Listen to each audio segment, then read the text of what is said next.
আমরা তো ঠান্ডা ঘরে বসে রাজনীতি করি না, প্রতিদিন মাঠে ময়দানে লড়াই করে রাজনীতি করে উঠেছি, ফলে রোদটা আমাদের কাছে নতুন কোনো কষ্টের নয়। তবে এই সময় আমরা যারা লাল ঝান্ডার পার্টি করি আমরা ভয় পাই না, কারণ যদি ভয় পাওয়ার হতো, যেদিন অভিষেক ব্যানার্জির দল আমাকে কলেজে মেরে খালের পাশে মরে গেছে বলে ফেলে দিয়ে চলে গেছিলো, সেদিন ঝান্ডা গুটিয়ে বাড়িতে গিয়ে বসে থাকতাম। তো রোদ গরম তার মধ্যে প্রচার কিভাবে সারছো, কেমন লাগছে? দেখো, এটা তো আমাকে নতুন কিছু নয়। যখন ছাত্র রাজনীতি করতে হয়েছে আমাদের তো এরকমই, বাড়ি থেকে যখন কলেজে বা স্কুলে আসতো 10টার পর থেকে 11টার পর থেকে স্কুল কলেজ হতো, এখানে ছোটো থেকে রাজনীতি করা, স্কুল কলেজে রাজনীতি করা, এসএফআই করা, তো ফলে রোদটা আমাদের কাছে কোনো ইস্যু নয়। আমরা তো ঠান্ডা ঘরে বসে রাজনীতি করি না, প্রতিদিন মাঠে ময়দানে লড়াই করে রাজনীতি করে উঠেছি, ফলে রোদটা আমাদের কাছে নতুন কোনো কষ্টের নয়। ঠিক আছে, মানে এমনি নর্মাল, খুব অসুবিধা হচ্ছে না। ডায়মন্ড হারবারের প্রার্থী বিশেষভাবে কিন্তু এটা উল্লেখ করতেই হচ্ছে, কারণ বিপরীতে যিনি আছেন শাসক দলের অভিষেক বন্দ্যোপাধ্যায়, তাকে তো রীতিমতো ত্রাস মনে করেন, অনেকেই ভয় পান। তো কতটা কনফিডেন্ট পাচ্ছ লড়াই করতে?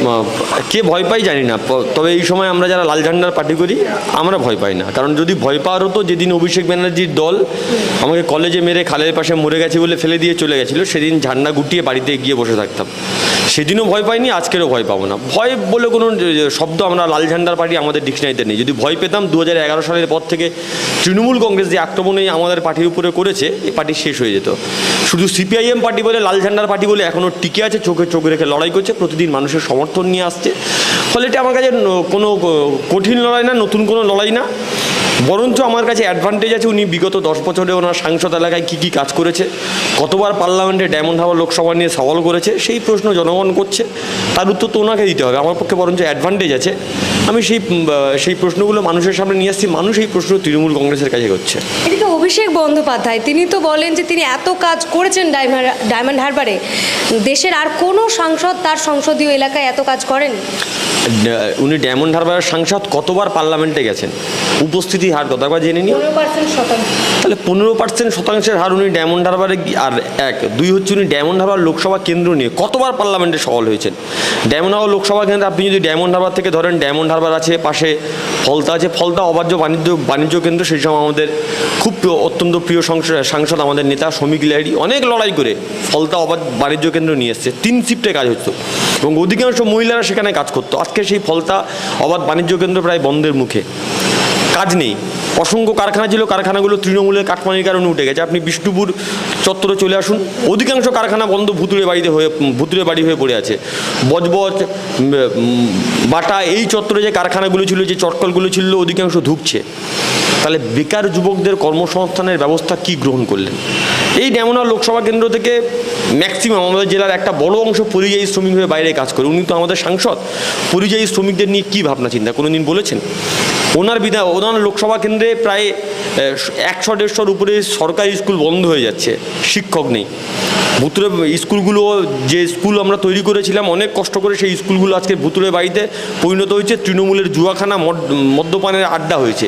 স্কুল খোলার ব্যাপারে উনি কী উদ্যোগ গ্রহণ করেছেন? ডায়মন্ড হারবার রোড যদি আপনি যান, গোটা এনএইচ বলা হয়, কিন্তু এত জ্যাম। ডায়মন্ড হারবার থেকে যদি আপনি কলকাতায় আসতে হয়, প্রায় 3 ঘন্টার উপরে বাসে লাগে। সরকারি যে বাসগুলো ছিল, সেই সরকারি বাসগুলো আস্তে আস্তে বন্ধ হয়ে গেছে। কটা সরকারি বাস নিয়ে এসছে? ওনার দল ক্ষমতায় আছে রাজ্যে, তৃণমূল কংগ্রেস পশ্চিমবঙ্গের মাটিতে ক্ষমতায় আছে। কটা সরকারি বাস এই ডায়মন্ড হারবার রুটে চলছে? কোনো উত্তর নেই। প্রতিকুর রহমান জিতলে কি ডায়মন্ড হারবারে বেকারত্ব ঘুচবে, শিল্প হবে?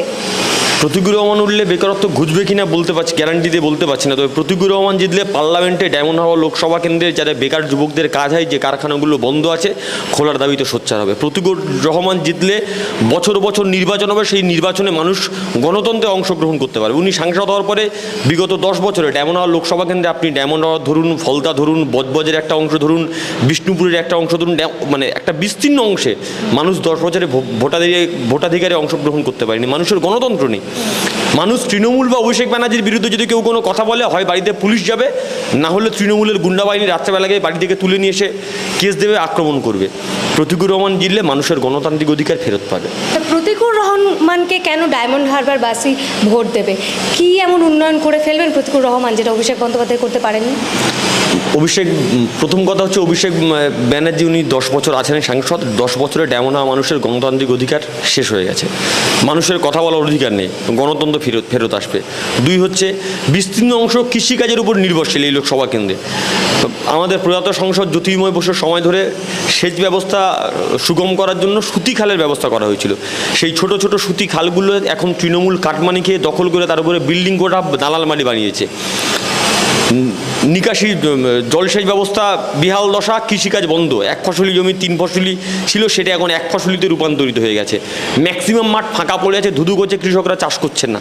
চাষের ব্যবস্থা করা, বেকার যুবকদের কাজের ব্যবস্থা করা, স্কুল কলেজ গড়ে তোলা। সবচেয়ে বড় প্রশ্ন, আপনি দুবেলা দুপুটো পেট ভরে শান্তিতে ঘুমানোর সুবন্দোবস্ত করা, যেটা ডায়মন্ড হারবার লোকসভা কেন্দ্রের মানুষের মধ্যে নেই, সেটি নিয়ে আসা। প্রতিকুর রহমান এই সব কাজগুলো করবে? প্রতিকুর রহমান তো প্রতিকুর রহমান নয়। আমরা যে পার্টির সিম্বলে দাঁড়িয়েছি, আমাদের কাজ হচ্ছে রুটি কাপড়া মাকান, স্বাস্থ্য, শিক্ষা, বাসস্থান। এই হচ্ছে আমাদের এজেন্ডা। এই এজেন্ডার ভিত্তিতে লড়াই, এবং সেই এজেন্ডার ভিত্তিতে লড়াই হলে মানুষ রিলিফ পাবে, মানুষের হয়ে মানুষের পক্ষে কাজ করব। আমাদের দলের কোনো নেতাকর্মীদের আপনি কাটপানি খেতে দেখবেন না। আমাদের দলের কোনো নেতাকর্মীদের আপনি ইডি সিবিআই দপ্তরে যেতে দেখবেন না। আমাদের কোনো নেতাকর্মীদের আপনি ধর্মে, হিন্দু মুসলমান ধর্মের ভিত্তিতে মানুষের ভেদাভেদ করতে দেখবেন না। আমরা গরিব মানুষের পক্ষে, মেহনতি মানুষের পক্ষে, গণতন্ত্রের প্রশ্নে প্রতিদিন রাস্তায় থাকি।